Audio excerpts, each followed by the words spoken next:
Hey guys, what's up? My name is Karis. Welcome to Fix Your Shitty Movement. We're going over a sumo deadlift, awesome way to fix a shitty thing that you probably do with it if you hate sumo. Or even if you don't anymore, I still found this pretty snazzy. One of the more common issues with sumo is that people don't know what the fuck is going on with their hips. So they're turning their sumo deadlift into a glorified squat, which just isn't very efficient.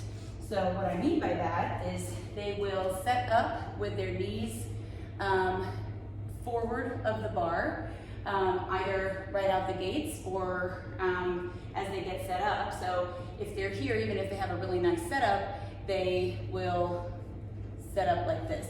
And when my hips are that low, right, I have nowhere to leverage the weight. The only thing I can do is kick my hips up and then finish with my lower back. So that same issue can show up in other ways though. So if people try to get their chest behind the bar, they think, the other thing they do is this, right? So they like arch their lower back, right? Thinking that they're engaging their lats. But same thing, right? Will aggravate your lower back, and same thing will happen too. It'll aggravate just by you arching into it like that, but then the same thing will happen. Your legs will kick up because you're not latched on, and then your upper body's gonna finish it from your lower back. So one way that I get people to be more aware of that out the gates is I actually have them set up with their shins right up against the bar, which I think I've mentioned before. Not everybody does it that way, but fuck them, am I right? So what I have people do is when they come down for the bar, don't push the bar away, because if their knees come forward, that's exactly what will happen. So, but again, like I said, they will do that and then squat down either with their knees way open, or worse, I want to say maybe, I don't fucking know, they'll get their lats into the position all nicely, and then they still do this. They'll still push the bar away. So one or many versions of that. Things like that show up in conventional, but it's easier to work around than it is with the sumo. With the sumo, I mean, this is why people don't like sumo, because it's much more technical and a meanie, and it should not be allowed, because clearly, if you can do it well, you're some kind of wizard and you're cheating, right? So, one thing too that people fail to consider with the deadlift is that, and I've mentioned this before, it's the one movement where you have no idea what the weight's gonna feel like until you're doing it. And I mean, you might, you know, it's the 135, I've done it a million fucking times, but you know, you are not prepared to generate the kind of tension that you need to execute the lift until it starts, basically, right? That's why like rattling the bar is so helpful. I love that. If you can do it well and not just look like a chimp and fuck up your back. But anyway, there's so many ways for you to fuck up your back, let's be honest. Anyway, so getting a feel for what the weight feels like, right? Because when you unrack in your bench press, when you unrack in your squat, you have an idea like, ooh, that feels fucking heavy. And it gives you at least some kind of like tension built into it, right? The deadlift, you have to generate it from thin air. So this particular corrective helps a lot with that too, because if you've ever done a box squat where you take a full seat on a step or bench or whatever, right, and you do the relaxing down and then coming up, you feel this moment of, for lack of a better word, it's like pulling up here. That's your pelvic floor. That's your friend. That's what keeps you from shitting your organs out at the bottom of a squat. How great. A lot of that is missing in people's lifting in general, but especially in their deadlift.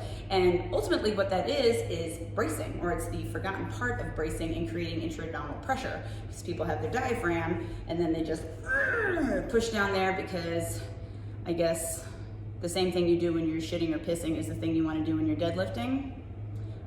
I wouldn't. But what's missing is this kind of like, I think of it like a piston action, like lifting up through here. And so that's another thing that I like about this particular drill.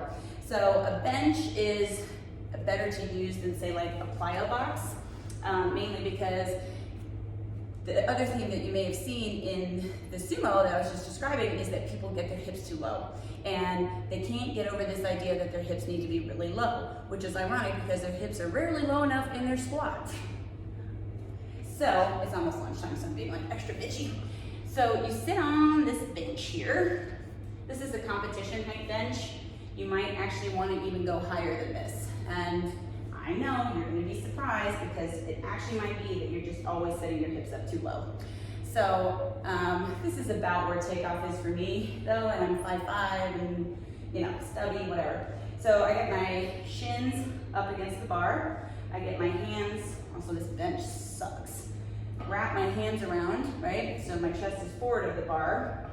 And then I need to sit myself back, right? So this is where it would be really easy to do that back arching thing, only you won't be able to move. So it's gonna limit your ability to do dumb shit like that too.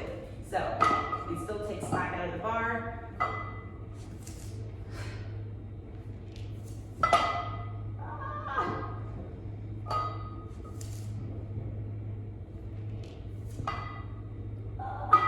So that might even be a little low for me, just because, there's that moment.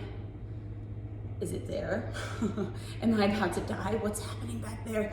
So it's helpful to do this with a coach. I will say this is a trickier one. So I practice it with a lighter weight. You should have a pretty good idea of sumo from the get-go, because if you are tilting your pelvis forward, like I showed you people do, like when they engage their lats and they actually do this, then yeah, it can put like a lot of strain on those adductor attachments especially. And if that's happening, that's what you're doing. So it's not mobility or any of this other shit, it's just shitty movement. So practice this, let me know how it goes. I think it's a really, really good one. If you work with me and you haven't seen it yet, I'm going through a phase with it, so any day now. My name's Karis.